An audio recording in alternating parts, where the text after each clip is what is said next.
예수님은 유월절이 가까워져서 예루살렘으로 올라가셨습니다. 예수님께서 성전에 가시니 장사꾼들이 그곳에서 성전에서 제사용으로 제물을 파는 것과 성전세를 내기 위해서 우상이 새겨지지 않는 돈으로 바꾸기 위한 환전소가 세워진 것을 보셨습니다. 왜 이제 거기에 돈 바꾸는 사람이 있는가 의아해 할 수 있는데, 성전에 내는 성전세는 우상이나 다른 임금의 어떤 얼굴이 있으면 안 돼요. 그래서 그런 것이 없는 돈으로 바꾸어서 내어야 했습니다. 그래서 그런 환전소가 있었던 것입니다. 예수님은 그 모습을 보시고 노끈으로 채찍을 만드셔서 양이나 소를 다 성전에서 내쫓으시고 돈 바꾸는 사람들의 돈을 쏟으시고 상을 엎으셨습니다. 그리고 비둘기 파는 가난한 자들에게 말씀하시기를 아버지의 집을 장사하는 집으로 만들지 말라고 말씀하셨습니다. 그러자 유대인들이 예수님께 이런 일을 하는데 자기들에게 이런 일이 하나님으로부터 온 것을 증명하는 표적을 자기들에게 보이라고 요구했습니다. 그러자 주님은 이 성전을 헐라 그러면 당신께서 사흘 동안에 다시 일으키시겠다고 말씀하셨습니다. 그러자 유대인들은 이 성전은 46년 동안이나 지었건을 어떻게 3일 동안에 일으키겠느냐고 비아냥댔습니다. 그리고 예수님은 그 유월절 동안에 예루살렘에 계셔서 많은 사람들에게 표적을 행했습니다. 그러자 많은 사람들이 주님의 이름을 믿었습니다. 그러나 주님은 당신의 몸을 그 믿는 사람들에게 의지하시지 않으셨습니다. 왜냐하면 주님은 그들의 악함과 약함을 아시기 때문이었습니다. 그리고 주님은 어떤 사람을 만나든지 그 사람에 대한 정보를 다른 사람에게서 들으실 필요가 없었다고 했습니다. 왜냐하면 주님은 만나는 사람마다 그 사람의 속에 있는 것까지 모두 다 알고 계셨기 때문이었습니다. 이것이 오늘 우리가 함께 읽은 본문의 내용입니다. 보통 예수님의 공생애, 즉 본격적으로 당신의 모습을 이스라엘 사람들에게 보여주시고 사역했던 기간을 몇 년으로 보고 있죠? 주임주사님? 네, 3년 반. 네, 성경 공부 잘하셨어요. 네, 3년 반 정도로 보고 있습니다. 이거는 요한복음에서 예수님께서 활동하신 것을 보고 계산한 것입니다. 다른 복음서를 보면 예수님께서 갈릴리 사역을 충분히 하시다가 이제 예루살렘으로 내려오셔서 거기서 조금 사역하시고 거기서 십자가에 못 박혀 돌아가시고 부활하신 것으로 나오는데, 요한복음은 예수님께서 그렇게 단순하게 사신 것이 아니라 예수님께서 3년 반 동안이나 이제 사역하셨다는 것을 보여주는 것입니다. 어떻게 예수님의 공식적인 사역의 기간이 3년 반이 되었다고 우리는 알 수 있을까요? 오늘 본문 말씀 이전에 예수님 어떻게 했어요? 예수님 침례 요한에게 침례 받으시고 광야에서 40일 동안 금식 기도하시고 첫 번째 제자들을 만나셔서 어디로 갔어요? 갈릴리로 가셔서 가나의 혼인잔치에서 기적을 일으키시고 이런 사역을 하셨습니다. 이것을 보통 6개월을 잡습니다. 6개월. 그리고 오늘 말씀이 예수님께서 첫 번째 유월절에 성전에 올라가셔서 성전을 깨끗하게 하셨던 사건이 나옵니다. 그리고 1년이 지났어요. 1년이 지난 다음에 예수님께서 유월절에 가까워져서 예루살렘에 은밀히 가셔서 38년 된 병자를 고치시는 사역을 하셨습니다. 그리고 세 번째 유월절은 갈릴리에 머무셔서 그곳에서만 사역을 하셨습니다. 그리고 1년이 지난 후에 네 번째 마지막 유월절에 예수님은 예루살렘에 다시 입성하셔서 다시 성전을 깨끗하게 하시고 십자가에서 돌아가시고 부활하신 것으로 나오기 때문에 사람들은 예수님께서 사역하시는 기간이 대략 3년 반 정도 되겠구나 라고 생각하는 것입니다. 그러니까 오늘 본문에서 나오는 예수님께서 성전을 깨끗하게 하시는 모습은 다른 복음서에서 나오는 성전에 다시 예수님께서 깨끗하게 하시는 모습과 다른 것입니다. 이것은 첫 번째 예수님께서 성전을 깨끗하게 하는 그런 모습인 것을 우리는 요한복음을 보면 알 수가 있는 것입니다. 예수님께서 왜 성전을 깨끗하게 하셨어야 했을까요? 왜 성전에서 제사용 짐승을 팔고 성전세를 내기 위해서 돈을 바꾸는 환전소가 설치된 그곳을 왜 주님은 깨끗하게 하셨어야 했을까요? 주님은 그 장소를 특별히 주목했던 것입니다. 그 장소는 바로 어떤 장소냐면 성전 안에 들어가지 못하는 이방인들을 위해서 하나님께서 설치하라고 명령하신 이방인의 뜰이었기 때문입니다. 당시 이방인들은 아무리 하나님께 제사를 드리고 싶어도 성전 안으로는 들어갈 수 없었습니다. 그러나 하나님은 그렇게 제사를 아무리 드리고 싶어도 드리지 못하는 이방인들이 하나님을 향해서 기도할 수 있는 공간을 마련해 주셨습니다. 그 공간은 성전의 뜰 안에 설치되어 있었는데 이방인들은 그곳에서 성전을 마주보고 하나님께 기도할 수 있었습니다. 그런데 그곳에 사람들의 편의를 도모하기 위해서 성전의 제사장들은 그 뜰에, 이방인의 뜰에 제사를 위한 짐승을 파는 곳을 마련했고 환전소를 마련했던 것입니다. 이스라엘 사람들이 성전에서 제사를 드리기 위해서는 온전한 제물을, 온전한 동물을 마련해야 했습니다. 그런데 먼 곳으로부터 그 짐승을 데려오다 보면 그 동물의 상태가 온전하게 되지 않을 수 있었습니다. 그래서 그들은 동물을 먼 곳으로부터 가져오기보다는 편리하게 성전 앞에서 그 동물들을 사기 원했습니다. 또한 제사장들은 제사를 드리기 전에 그 동물이 온전한 동물인지 하나님께 바칠 만한 그런 온전한 동물인지 검사를 해야 했습니다. 그 짐승을 검사하는 제사장들이 백성들이 가져온 그 동물들을 트집을 잡은 것입니다. 그 동물들은 이리저리 흠이 있기 때문에 하나님께 제사를 드리지 못한다는 것입니다. 그러니까 아주 깨끗하게 마련된 이 동물을 사서 하나님께 제사 드리라고 한 것입니다. 그래서 결국 이방인의 뜰에 있던 제사장들이 미리 검사를 한 그 짐승들을 사게 만든 거죠. 물론 그곳에 파는 짐승들은 값이 일반 짐승들보다 쌌을까요? 비쌌을까요? 비쌌겠죠. 그죠? 또한 이스라엘 사람들은 1년에 2분의 1 세겔씩 성전세를 내야 했습니다. 그런데 조건이 하나 있었는데 아까 말씀드렸다시피 그 은전에는 다른 임금이나 우상의 형상이 새겨진 것을 낼 수가 없었어요. 그래서 일반 은전을 성전세를 낼 수 있는 은전으로 바꾸어야 했는데 여러분 그 환율이 높았다는 것입니다. 같은 무게고 같은 재질인데 성전에 낼 수 있는 그 돈은 성전세를 내는 그런 합당한 돈이기 때문에 값이 비쌌다는 것입니다. 그러니까 성전에 있는 제사장들이 일반 백성들이 하나님께 제사함을 받고 싶어하고 하나님께 감사하고 싶어하는 그 종교적인 열심을 이용해서 자신의 뱃속을 챙겼다는 것입니다. 그러니까 오늘 본문에서 그 성전 제사장들의 죄들이 드러나고 있는데 그것은 예수님께 예배하고 싶어하는 이방인들의 자리를 빼앗아 버린 죄와 하나님의 은혜가 드러나게 하는 성전에서 장사가 행해져서 탐욕으로 눈이 멀게 하여 하나님이신 예수님을 알아보지 못하게 하는 죄를 그 성전 제사장들이 저질렀다는 것입니다. 하나님께서 성전을 세우시고 제사하는 방법을 이스라엘 백성들에게 주신 이유가 있습니다. 그 이유가 뭐죠? 그것은 바로 이스라엘 백성들이 자신의 죄를 회개할 때 자신의 죄를 그 짐승에게 전가시켜서 그 짐승이 대신 죽게 하여 자기 죄에 대한 용서를 경험하게 하시는 것입니다.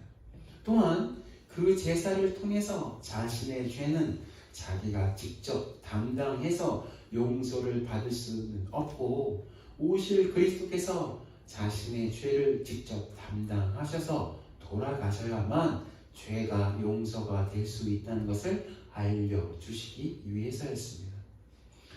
그런데 만약 하나님께서 성전을 세우시게 하시고 그 제사를 계획했던 대로 이스라엘 백성들이 또 그 이스라엘의 그 제사장들이 성심성의껏 그렇게 성전에서 제사를 드리고 있었다면 어떤 일이 발생했었어야 합니까? 그들은 그 성전과 그 제사들의 주인공이 누구죠? 그 주인공이 누굽니까? 예수님이십니다. 그 예수님을 그들은 먼저 알아보아야 했습니다. 왜냐하면 그 성전 건물과 그 제사들은 누구를 알리기 위한 도구입니까? 예수님을 알리기 위한 도구이기 때문입니다. 하나님께서 백성들이 그 성전에서 제사를 드릴 때마다 하나님은 예수님을 만나시기를 원하셨는데 그 제사 방법을 통해서 오실 메시아에 대해서, 오실 그리스도에 대해서, 자신의 구주에 대해서 만나길 원하셨는데 그곳에서 제사를 인도하는 제사장들이나 그곳에서 제사를 드리는 백성들이나 예수님을 소개하고 예수님을 믿는 것에 실패하고 있다고 성경 본문은 우리에게 말씀하고 있는 것입니다. 제 말이 무슨 뜻인지 이해하십니까? 그들이 예수님을 정말로 만나길 원하면서 그들이 그리스도, 즉 자신들의 메시아를 만나기를 원하면서 그렇게 성전에서, 구약의 성전에서 제사를 드렸다면 정말 진짜 예수님, 진짜 그리스도인 예수님을 딱 왔을 때 그들은 어떻게 돼요? 알아보았어야 한다는 것입니다. 그런데 알아보았어요? 알아보지 못했습니다. 또한 더 나아가서 그곳에서 제사를 인도하는 제사장들이나 그곳에서 제사를 드리는 일반 백성 모두 다 하나님을 모르는 이방인들이 하나님을 만나는 것을 적극적으로 방해하는 죄까지 저지르고 있어서 예수님의 진노를 촉발했다는 것입니다. 여러분, 오늘 본문에서 이렇게 제사장들의 죄가 드러나고 있어요. 그런데 이 죄가 비단 제사장들의 죄만이었을까요? 아니었습니다. 제사장들이 이방인의 뜰에서 장사를 한 죄는 그들의 탐욕이 분명합니다. 그런데 제사장들이 그곳에서 장사를 하게끔 원인을 제공한 것은 일반 백성들이었습니다. 그것은 일반 백성들이 편함을 추구했기 때문입니다. 백성들이 자기 죄를 용서받기 위해서 귀찮게 동물들을 먼 곳으로부터 가져와야 하는 수고를 하고 싶지 않았던 그 죄가 숨어있는 그 백성들의 요구가 있었기 때문에 제사장들도 이방인의 뜰에서 제사용 짐승을 파는 일이 생기게 한 것입니다. 그러니까 일반 백성들의 편리에 대한 욕구와 제사장들의 돈에 대한 욕구가 만난 것이 바로 성전 이방인의 뜰에서 그 짐승들을 파고 사는 행위를 일어나게 했다는 것입니다. 그런 욕구들이 점철되어 있는 종교적인 행위를 통해서 하나님을 만난다는 것은 정말로 상상할 수 없는 일입니다. 그러니까 정작 그들이 몇천 년 동안이나 기다리고 있었던 그들의 그리스도이신 예수님께서 오셨어도 그들은 그들의 그 죄 때문에 그들이 가지고 있는 형식적인 그런 종교 활동과 그들이 가지고 있는 돈에 대한 탐욕과 그들이 추구하는 그 편리함 때문에 그들이 알아보았어야 하는 예수님을 알아보지 못했다는 것입니다. 여러분, 오늘 본문에서 나타난 이런 죄, 이 죄가 비단 성전 제사장들과 또한 그곳에서 제사를 드리려고 왔던 그 백성들만의 죄일까요? 혹시 우리에게도 그들이 저지른 이런 죄들이 있지는 않을까요? 우리는 오늘 예수님을 만나러 예배당에 왔습니다. 그런데 오늘 여러분은 살아계셔서 역사하시는 우리 하나님이신 예수님을 정말 만나셨습니까? 예수님을 통해서 우리의 죄가 용서되었는가에 대한 그런 감격이 여러분의 마음속에서 폭발하고 계십니까? 우리의 삶에 주님에 대한 그런 헌신이 날마다 일어나고 계십니까? 주님에 대한 어떠한 그 사랑이 정말로 일어나고 계십니까? 주님의 그 생명이 우리 속에서 움틀대고 있으십니까? 여러분, 저희가 묻는 것입니다. 제가 묻는 것이 아니죠. 우리 말씀이, 오늘 본문의 말씀이 우리에게 이렇게 질문하고 있는 것입니다. 너는 나를 매일의 순간마다 만나고 있느냐? 이 주일 예배 가운데 만나고 있느냐? 라고 주님 우리에게 묻고 계시는 것입니다. 혹시 저번 주 주일과 이번 주 주일이 매번 같고 별로 은혜와 감격도 없고 그냥 주일에 교회에 왔다는 것에 그 안심이 되고 어떤 의무를 다한 것에 이렇게 좀 그런 것에 만족하고 있다면 우리는 오늘 본문 속에 있는 유대인들과 같은 죄를 짓고 있는 것은 아닐까 생각해야 하는 것입니다. 여러분, 무엇 때문에 혹시 예수님을 믿는 그런 감격이 사라지셨다면 무엇 때문에 그렇게 되었습니까? 본문이 우리에게 말씀하듯이 우리가 가지고 있는 종교적인 행위가 예수님을 믿는 감격을 사라지게 한다는 것을 우리는 알아야 합니다. 우리가 첫 번째 내지가 믿음의 감격을 방해하는 형식적인 행위를 몰아내자는 것입니다. 이 대지를 함께 읽겠습니다. 시작. 믿음의 감격을 방해하는 형식적인 행위를 몰아내자. 네. 오늘 본문에서 유대인들은 자기가 하는 행위로 죄의 용서함을 받는다고 생각했습니다. 그래서 예수님께서 성전을 지으신 이유도 또 성전에서 제사를 드리는 이유도 그들은 까맣게 잊고 말았습니다. 그들은 성전에서 제사를 드리는 그 행위 때문에 그들의 죄가 용서받는다고 생각했습니다. 그런데 하나님은 성전에서 제사를 드리는 것을 통해서 누구를 만나길 원하신 거예요? 예수님의 십자가를 그들이 경험하기를 원하셨던 것입니다. 하나님께서는 그 성전 제사를 통해서 그들의 메시아가 와서 그들을 위해서 죽을 것이라는 그 복음을 그들의 마음으로 듣기 원하셨던 것입니다. 우리도 마찬가지입니다. 그냥 교회에 왔다는 것에 마음속에 안심이 된다면 우리도 본문의 유대인처럼 하나님께서 주일 예배를 통해서 예수님을 만나라는 주님의 그 의도를 정확하게 부인하고 있는 것입니다. 거절하고 있는 것입니다. 여러분, 우리들의 모든 종교적인 행위들이 마찬가지입니다.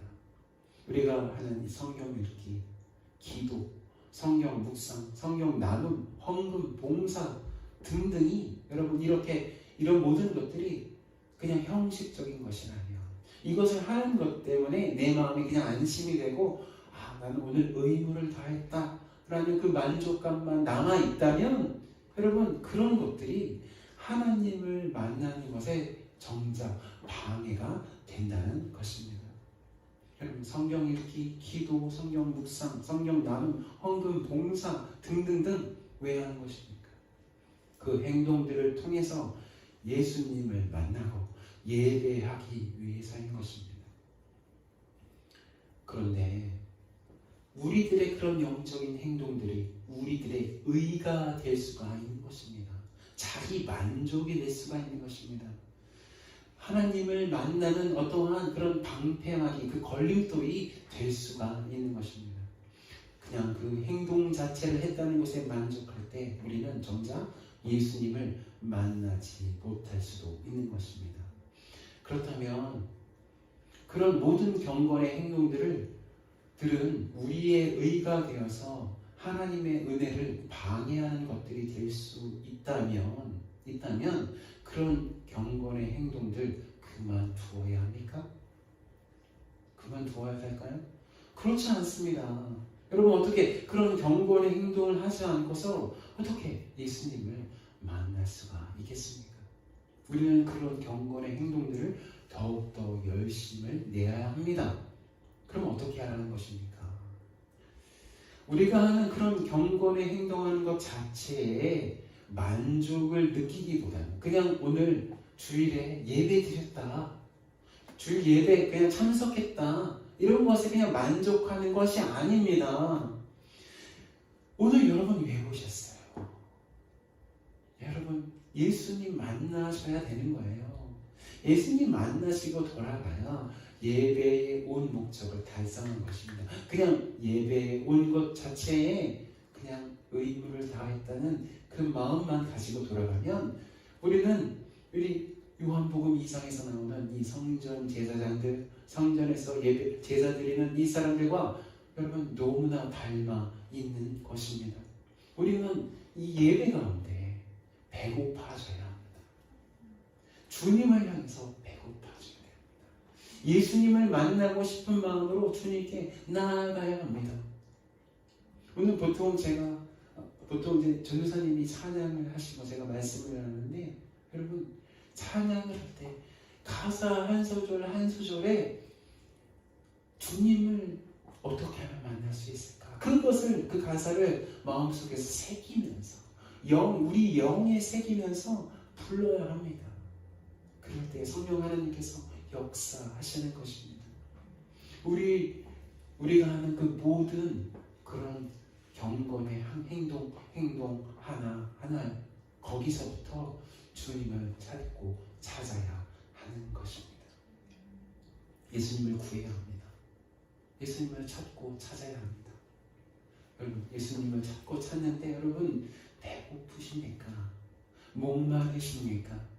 오늘 제가 목마른 나의 영혼이라고 찬양 함께 불렀습니다. 여러분 그 찬양의 가사에 여러분 정말로 여러분들의 영혼을 다해서 동의하십니까? 그렇게 하나님을 찾고 찾아야 하는 것입니다. 할렐루야. 두 번째는 믿음의 감격을 방해하는 돈에 대한 사랑을 몰아내자는 것입니다. 우리 대신 함께 읽겠습니다. 시작. 믿음의 감격을 방해하는 돈에 대한 사랑을 몰아내자. 네, 예수님께서 직접 말씀하신 당신의 라이벌이 있습니다. 하나님의 라이벌. 정말 하나님께서 대표적으로 이것이 나의 라이벌이라고 말씀한 것이 있어요. 무엇입니까? 바로 재물입니다. 돈입니다. 누가복음 16장 13절 함께 읽겠습니다. 시작. 집 하인이 두 주인을 섬길 수 없나니 혹 이를 미워하고 저를 사랑하거나 혹 이를 중히 여기고 저를 경히 여길 것이니라. 너희는 하나님과 재물을 겸하여 섬길 수 없느니라. 왜 하나님께서는 재물이 당신의 라이벌, 즉 사람의 주인이 된다고 말씀하셨습니까? 오늘 본문 말씀처럼 돈을 사랑하는 것이 하나님을 믿는 믿음을 가리고 있기 때문입니다. 제 얘기를 해야 되겠습니다. 저는 2020년 2월에 한국에 나갔습니다. 여러분 잘 아실 것입니다. 어머니께서 소천하신 지 1년이 되기도 했고 또 혼자 계시는 아버지의 건강도 염려가 있기 때문에 저는 한국에 나갔어야 했습니다. 그때 제가 이제 미국에서 한국으로 날 때 저희 교인들이 참 걱정을 많이 했어요. 그때 한국은 이제 그 코로나 환자가 코비드 환자가 생겼고 이제 미국은 그런 사람이 없었는데 그리고 갑자기 이제 이 코비드 상황이 터져서 팬데믹이 터져서 저는 한국에 좀 더 오래 머물렀어야 했습니다. 한국에 있는 시간 초기에는 정말로 괴로운 시간을 보내야 했습니다. 정말 저는 괴로웠어요. 그때 혼자 되셔서 이 괴로워하시는 아버지를 이렇게 제가 보는 것 정말로 괴로웠어요. 그런데 갑자기 하나님께서 저에게 하늘의 문을 여셨어요. 하늘의 문을 여시고 폭포수 같은 은혜를 저에게 쏟아주셨습니다.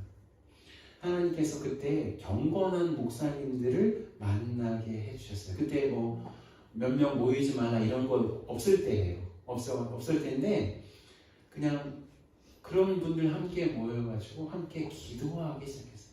매일마다 성경을 읽고 매일마다 함께 성경 공부하고 매일마다 경건서적, 신학서적을 읽어내기 시작했습니다.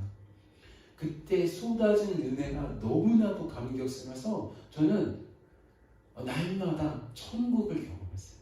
함께 기도하고 하나님께서 저에게 특별한 시간 주시는구나, 특별한 부음을 주시는구나. 저는 정말 한마디로 천국을 경험했어요. 이게 하나님의 천국이구나. 그리고 그때 마침 우리 원로 목사님, 최사돈 목사님으로부터 제가 우리 둘루스 한인 침례교회 담임 목사로 섬겨주면 좋겠다는 그런 연락을 받게 되었습니다. 그래서 제가 생각하기를 이렇게 폭포수 같은 은혜를 받게 하신 이유가 제가 이제 우리 교회에 담임 목사로 하나님께서 부르셨다고 저는 생각했습니다. 그리고 그런 은혜를 가지고 미국으로 돌아와서 제가 임시 담임 목사를 시작했죠. 그렇죠? 우리가 함께 줌으로 함께 예배드리고 그렇게 했습니다. 그 은혜가 미국에서도 한동안 지속되었어요. 정말로 폭포수 같은 은혜가 미국에서도 쏟아졌습니다. 그런데 그 은혜가 한순간에 끊어지는 사건이 발생했습니다.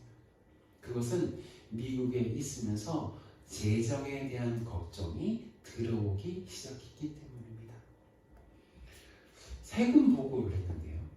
세금 보고를 한 것이 조금 잘못되었기 때문에 그 서류를 다시 마련해서 보내고 확인하는 과정을 통해서 재정에 대한 걱정이 제 마음을 사로잡았습니다. 제가 세금 보고하면 보통 이제 세금 환급을 받으니까 그것으로 제가 살 것을 예상했는데 거기에 대한 걱정이 시작된 것입니다. 그런데 그때 재정에 대한 걱정이 제 마음을 사로잡는 순간에 그때 하나님께서 저에게 부어주셨던 그 은혜의 부흥이 끝쳤음을 알았습니다.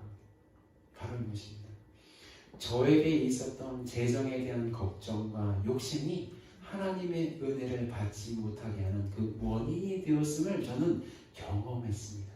제가 지금 아무리 그 은혜를 다시 받으려고 노력해도 하나님께서 주권적으로 쏟아주셨던 그 은혜의 그 레벨까지 올라가는 데는 정말로 힘이 들어요. 그런데 여러분, 무엇 때문에 그 은혜가 끊어졌어요? 재정에 대한 걱정입니다. 재정에 대한 걱정이요. 욕심입니다. 오늘 본문에서도 종교 행위를 통해서 돈을 벌고 싶어 했던 제사장들과 유대인들의 욕심이 정작 그들이 만났어야 하는 예수님을 여러분 만나도 믿지 못했다고 말씀하고 있습니다. 이처럼 우리가 돈에 대한 욕심과 걱정이 있다면 그것들이 우리가 만나야 하는 예수님을 만나지 못하게 한다는 것입니다. 저는 우리 교회의 담임 목사로서 여러분들에게 말씀드릴 것이 있습니다. 그것은 저는 본문에서 우리 교회를 본문에서 나오는 유대인의 성전처럼 되지 않게끔 필사적으로 노력할 것이라는 것입니다. 그것은 첫 번째로 성도들의 편리를 너무나도 도모하지는 않을 거라는 거예요. 편리함을 추구하지는 않을 것입니다. 본문에서 유대인의 성전에서는 그들이 편리하게 성전에 드릴 재물을 마련하고 성전세를 내리기 위해서 편리하게 환전을 하는 환전소를 마련했습니다. 그런데 그렇게 성전에서 편리하게 제사를 드리는 장치들을 예수님 정말로 싫어하셨습니다. 왜냐하면 그 편리를 위한 장치들이 정작 예수님을 만나지 못하게 하는 방해물이 되었기 때문입니다. 여러분, 우리 교회는 여기서 사람이 조금만 더 늘어나면 불편할 것들이 많이 생길 거예요. 함께 식사하는 공간도 좁아질 거고, 우리 지금 한 상에서 다 먹잖아요. 너무 좋죠. 서로 보고 마주보고 좋잖아요.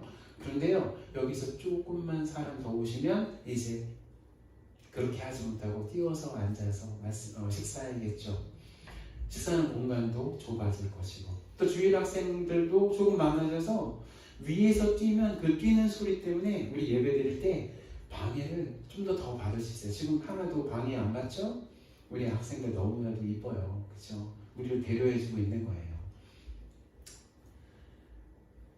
그렇게 방해받는다고 해도, 그렇게 불편하다고 해도 그 편리를 방해하는 것들을 없애려고 너무나도 노력하지는 않을 거라는 것입니다. 여러분, 많은 교회들이 교인들의 불편함을 없애는 것에 너무나도 집중하고 있어요. 그리고 그렇게 교인들의 불편함을 없애는 것에 막대한 재정을 쏟아붓고 있습니다. 그런데 그런 불편함을 없애려고 노력하는 교회를 다니는 교인들이 정말 하나님을 만나고 그리스도를 만나느냐면 그것에 대해서 저는 물음표가 있어요. 거기에 대해서 제가 퀘션 마크가 있습니다. 그 불편함이 없는 교회, 어떤 교회라고 하죠? 대형 교회라고 하는 것입니다. 요즘에 많은 교회들이 그런 대형 교회에 다니면서 아무런 불편함도 느끼지 않고 아무런 압박도 느끼지 않고 편하게 익명의 모습으로 편하게 신앙생활을 하려고 합니다. 그런데 그렇게 아무런 불편함도 느끼지 않고 압박도 느끼지 않는 그런 편한 신앙생활을 통해서 예수님을 정말로 만날 수 있을까라는 그런 의문이 드는 것, 그런 질문이 드는 것은 어쩔 수 없습니다.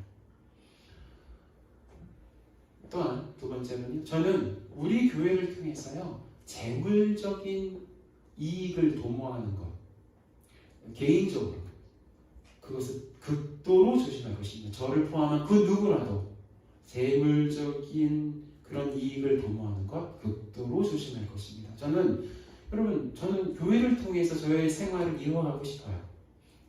마찬가지 아닙니까? 저는 교회를 통해서 제 생활을 이어가고 있습니다. 교회에서 주시는 사례금으로 살고 싶습니다. 그렇지만 그것이 저의 목표가 되지 않을 것입니다. 그것이 저의 주안점이 되지 않을 것입니다. 그것을 위해서 저는 부단히 노력하고 있습니다. 기도해 주시면 감사하겠습니다. 저는 우리 교회 식구 모두들 예수님을 만나서 하나님을 만나서 감격하는 것에 집중할 거예요. 그리고 오히려 불편한 것이 예수님을 만나는 것에 도움이 된다면 기꺼이 계속해서 불편한 대로 교회를 그냥 그렇게 이끌고 나아갈 것입니다. 왜냐하면 그렇지 않으면 예수님께서 어떻게 해요? 노끈으로 채찍을 가지시고 우리 교회에 오셔서 우리의 그 편리한 것들을 내쫓으시고 둘러 엎으시기 때문입니다. 결단입니다. 우리 안에 예수님을 믿는 감격을 방해하는 것들이 무엇이 있는지 살펴보았으면 합니다. 그냥 형식적인 종교 행위가 있다면 그 종교 행위가 아니라 예수님을 향한 목마름, 예수님을 향한 배고픔, 예수님을 향한 생명으로 바꾸라고 본문은 우리에게 말씀하시는 것입니다. 그래서 주님도 자신의 종교적인 행위를 믿는 자들에게 그 종교적인 행위의 중심인 성전을 허물라고 말씀하시는 것입니다. 우리 본문 19절에서 21절 다 함께 읽겠습니다. 시작. 예수께서 대답하여 이르시되 너희가 이 성전을 헐라 내가 사흘 동안에 일으키리라. 유대인들이 이르되 이 성전은 46년 동안에 지었거늘 내가 3일 동안에 일으키겠느냐 하더라.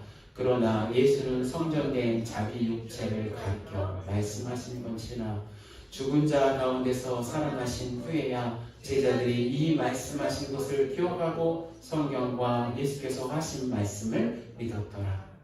아멘. 우리 안에 재물에 대한 걱정이 있다면 그 재물에 대한 걱정을 내려놓아야 합니다. 그 재물에 대한 걱정이 있다는 것은 그 재물에 대한 욕심이 있다는 것을 말해주고 있는 것이기 때문입니다. 왜냐하면 우리의 걱정은 사실 우리의 최대의 욕망이기 때문입니다. 여러분들이 걱정하는 거요, 그게 여러분들의 욕망을 그냥 드러내는 것이기 때문입니다. 우리가 가지고 있는 재물에 대한 걱정과 욕망이 예수님을 믿는 감격을 없애버릴 수 있다는 것을 본문을 통해서 배워야 합니다.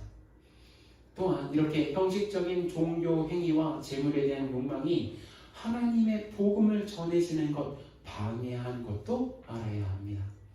본문에서 유대인들의 형식적인 종교 행위와 재물에 대한 욕망이 자기들이 하나님을 믿지 못하게끔 했고, 아울러 성전을 통해서 이방인들에게 하나님의 은혜를 전파하려는 하나님의 뜻을 방해했다는 것에 여러분 우리가 주목해야 합니다.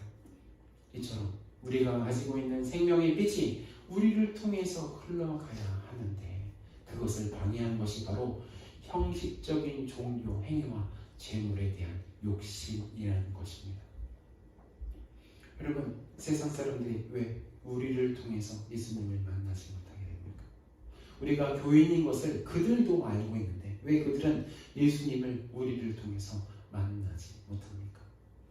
우리가 예수님의 생명의 빛을 그들에게 가리고 있기 때문입니다. 우리 안에 있는 종교적이고 가식적인 모습이 예수님의 빛을 가리고 있기 때문입니다. 우리가 가지고 있는 돈을 사랑하는 모습이 예수님의 빛을 가리고 있기 때문입니다. 주님은 그 종교적인 모습, 돈을 사랑하는 모습을 내쫓길 원하십니다. 예수님은 우리에게 오셔서 우리가 가지고 있는 그 종교적이고 돈을 사랑하는 모습을 내쫓길 원하십니다. 16절 다 같이 읽겠습니다. 시작! 내 아버지의 집으로 장사하는 집을 만들지 말라 하시니. 우리는 예수님을 만나야 합니다. 우리는 예수님을 만나서 예수님으로부터 오는 그 은혜에 감격해야 합니다. 그러기 위해서 우리는 예수님을 만나는 것을 방해하는 것들 내쫓아야 합니다. 무엇입니까? 여러분들에게 예수님 만나는데 방해되는 건 무엇입니까? 내쫓으십시오. 우리 교회에 예수님을 믿으려고 지금 막 시작하는 신앙생활을 시작하는 친구들이 좀 있습니다. 여러분, 어른들에게 말씀드립니다. 우리를 통해서 저들이 예수님 만나야 돼요. 우리의 형식적으로 예배드리는 것을 통해서 그들이 예수님 만날 수 없어요. 우리가 돈을 사랑하는 모습, 재물을 사랑하는 모습, 그렇게 따라가는 것, 우리 육체의 그 안일함, 그래서 따라가는 모습으로 저들이 예수님을 만날 수가 없어요. 그래서 오늘의 말씀해 주시처럼 형식적인 종교적인 모습 내쫓아야 합니다. 돈을 사랑하는 모습 내쫓아야 합니다. 그럴 때 예수님께서 우리 가운데 오셔서 우리 가운데 계신 예수님이 저들에게 전해지는 것입니다. 그런 은혜가, 그런 결단이 우리 돌로스 한인 침례교회 교인들의 길을 예수님의 이름으로 축원합니다.